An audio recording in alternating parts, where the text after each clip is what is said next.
What's up, beautiful people of the internet? It's been a while. I'm sure none of you really care why that is, so let's just jump into this, shall we? Batman Arkham Knight was released on the 23rd of June 2015, and it's safe to say that Batman was not a big fan of PCs in this version of the game, at least at launch. The game had a big number of technical difficulties, so much so that some called it unplayable. Well, the thing about playing it now is that all those problems are non-existent, and in my 24 hours of playing had absolutely no problems with the game. You see? Patient people always get better results, especially in gaming if you look back at the recent history of the video game launches. But enough about that. Is the game still fun to play in 2021? A year that, while was not as bad as the previous one, it still had paranoia and stupidity written all over it for the masses. GPUs are still hard to get at normal prices, guys, so playing older games is actually a smart option, especially now when we have so many good games that came out throughout the years. It's almost unwise to focus mainly on new releases. I have to say, I had a lot of fun playing as Batman one more time after all these years. I've previously played all the 3 games that came out before this and skipped this one back in 2015 because at the time I was a little bit oversaturated with this style of games. So personally, by putting it off, I was able to enjoy my time with it now and appreciate it more than I would have 6 years ago. Graphically, the game is rock solid. Although it's 6 years old at this point in time, I think, it still looks extremely good. The water drops hitting Batman's cape are still as sexy as Charlize Theron in the mid-2000s. I really have no complaints when it comes to the looks of this game, and because the graphical evolution of games in the past, like 10 years maybe, slowed down a little bit, it's very easy to pick up almost any game post 2013, 2014 and play it without thinking about its age. The sound is also top notch, especially if you play with your headphones on. The Batsuit sounds as you walk or run are great and add a level of detail overall to the game that shows us the effort that was made here by the developers. But enough about the boring parts, let's talk about the gameplay. The combat of Batman Arkham Knight is as good as ever. It's immensely satisfying to drop in the middle of a horde of baddies and punch your way out of the situation like you're some sort of great white shark that is dropped in the middle of a fish shoal.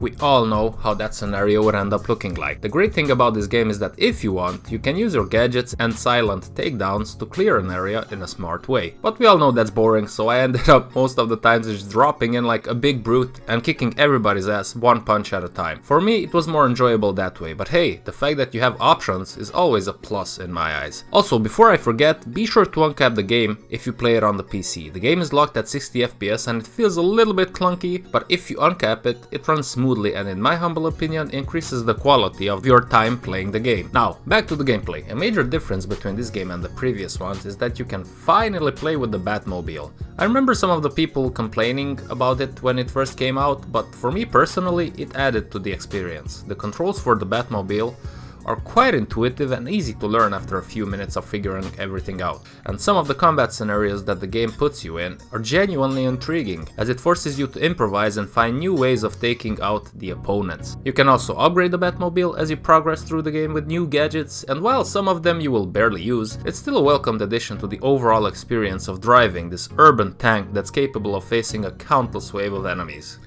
On another note, I really like how detailed and different the side quests are in this game. It's not some sort of cheap fetch quest like most of the side quests are, or tend to be, in modern RPGs. The secondary missions here are quite interesting, and different in the way that you will have to solve them. Some of them require the usual brute force of the masked vigilante, while others will challenge the detective side of your well-beloved heroes.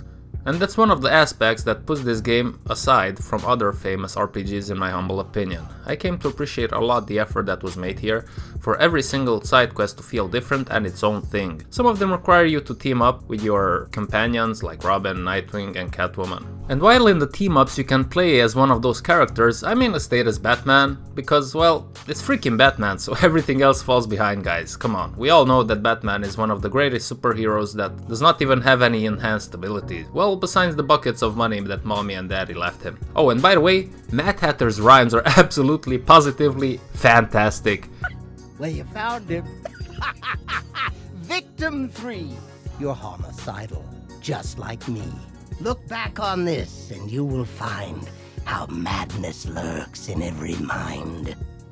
Another aspect of the gameplay that I really appreciated was the constant reminder of the key bindings for certain actions. I say that because sometimes I would take a few days of break from playing the game due to a very busy schedule, so coming back to it was always easier than otherwise would have been. If you constantly play the game, that might irritate you, but it's not in your face and it's really easy to ignore. So I don't believe that would be I don't really believe that would be a problem for anybody. Now that being said, it's not all sunshine and rainbows, guys, as you live out your power fantasy with the Dark Knight. I've noticed that in tight spaces it's quite tricky to make Batman do the exact actions that you would like him to do, because of the gameplay flow or the button bindings. Now the button bindings are an easy fix, but when you are in a tight corridor and you want to attack your enemy, instead of Batman just randomly jumping on a wall, well, that's when you question some of the gameplay choices. It's not bad, but it's something that you have to keep in mind and work around as you take out Two-Face's gang, for example, in the Gotham banks. Talking about Two-Face's gang, the AI is a bit dumb here. There were situations where I would just use the Batclaw right in front of an enemy to get out of a tricky situation, and they would completely miss me and behave like I wasn't there in front of their eyes a second ago. On the higher difficulties that gets a little better, but it never really goes away. The storyline is quite intense, dark, and it puts a lot of weight on Batman's shoulders. There are many moments in this game where I felt like this is too much to handle for an individual, even if we're talking about Batman. Out of all the games that I've played in this series, I think this was one of the most intense experiences where you can't help but slowly feel like everything slips out of Batman's fingers and anarchy casts a giant shadow over everything. With a few twists here and there, the story feels like a roller coaster that made me feel extremely immersed. And if you know me by now, immersion is a very important thing when I play a video game, as I mainly use video games nowadays to relax and forget about the everyday life, and obviously to make some videos for you guys. In that regard, Batman did an excellent job and I enjoyed every minute of it. The story is also helped by the fact that the Batman voice actor is the same guy that voiced Batman in the mid-90s animated series, Kevin Conroy. And he's great, Mr. Conroy.